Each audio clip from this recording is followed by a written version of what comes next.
அனைவருக்கும் வணக்கம். Financial year 2025-26க்கான ID declaration தேர்வு செய்வதற்கான வசதி தற்போது களஞ்சியம் மொபைல் ஆப்பில் எனேபிள் செய்யப்பட்டுள்ளது. அதாவது ஃபினான்சியல் இயர் 2025-26இல் நீங்கள் ஓல்டு ரெஜியூமை தேர்வு செய்து வருமான வரி செலுத்த விரும்புகிறீர்களா அல்லது நியூ ரெஜியூமை தேர்வு செய்து வருமான வரி செலுத்த விரும்புகிறீர்களா? நீங்கள் தேர்வு செய்யும் ரெஜியூமை வைத்து தான் ஏப்ரல் மாத ஊதியத்தில் வருமான வரி பிடித்தம் செய்யப்படும். அது எப்படி செலக்ட் பண்ணுறது அப்படின்ற பற்றி தான் இந்த வீடியோவில் பார்க்க போகிறோம்.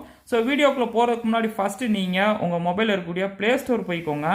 ப்ளே ஸ்டோரோட சர்ச் பேரில் களஞ்சியம் ஆப் அப்படின்னு சொல்லி என்டர் பண்ணிவிட்டு அந்த அப்ளிகேஷன்ஸை ஃபஸ்ட்டு நீங்கள் அப்டேட் பண்ணிக்கோங்க. அப்டேட் பண்ணிவிட்டு நெக்ஸ்ட் வந்து பார்த்தீங்கன்னா அதை ஓப்பன் பண்ணிக்கோங்க. ஓப்பன் பண்ணிட்டீங்கன்னா நீங்கள் லாகின் பண்ணக்கூடிய பேஜ் வந்து உங்களுக்கு ஓப்பன் ஆகும். ஸோ லாகின் எப்படி பண்ணுறது அப்படின்ற பற்றி ஆல்ரெடி நம்ம சேனலில் வீடியோ போஸ்ட் பண்ணியிருக்கோம். ஸோ நீங்கள் ஃபஸ்ட் டைம் லாகின் பண்ணும்போது ஒரு பின் வந்து கிரியேட் பண்ணியிருப்பீங்க. அந்த பின்னை என்டர் பண்ணிவிட்டு சைன்இன் பண்ணிக்கோங்க. பண்ணிட்டீங்கன்னா உங்களுக்கான பேஜஸ் வந்து ஓப்பன் ஆயிரும். அங்கே கீழே வந்தீங்கன்னா இன்கம் டேக்ஸ் அப்படின்னு சொல்லி கொடுத்துருப்பாங்க. ஸோ அதை கிளிக் பண்ணிக்கோங்க. அதை கிளிக் பண்ணிட்டீங்கன்னா உங்களுக்கு ஃபினான்சியல் இயர் 2025-26ன்னு சொல்லிட்டு old tax regime and new tax regime அப்படின்னு சொல்லி 2 ஆப்ஷன்ஸ் கொடுத்துருப்பாங்க. நீங்கள் அப்டேட் பண்ணாமல் நீங்கள் வந்து லாகின் பண்ணியிருந்தீங்க அப்படின்னு சொன்னால் உங்களுக்கு ஃபினான்சியல் இயர் 2024-25 அப்படின்னு சொல்லி தான் கொடுத்துருப்பாங்க. ஸோ அதனால் நீங்கள் அப்டேட் பண்ணினா மட்டும்தான் 25-26 உங்களுக்கு வரும்.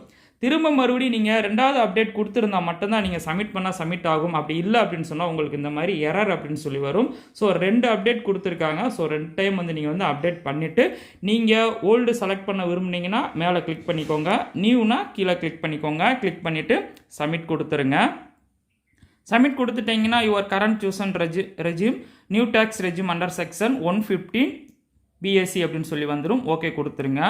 ஓகே கொடுத்துட்டு நீங்கள் செலக்ட் பண்ண ரெஜிமை கன்ஃபார்ம் பண்ணுறதுக்கு திரும்ப மறுபடியும் இன்கம் டேக்ஸை கிளிக் பண்ணிக்கோங்க. கிளிக் பண்ணிங்கன்னா ஸோ நீங்கள் என்ன செலக்ட் பண்ணியிருக்கீங்க அப்படின்னு சொல்லி இந்த மாதிரி வந்துடும்.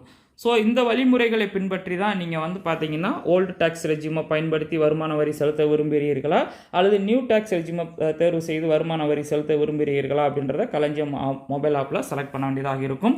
ஃபைனலாக இந்த பேக் ஆரோவை கிளிக் பண்ணி எக்ஸிட் கொடுத்து வெளியில் வந்துக்கோங்க. ஸோ இந்த வீடியோ உங்களுக்கு மிகவும் பயனுள்ளதாக இருந்திருக்கும் நினைக்கிறேன். Thank you teachers.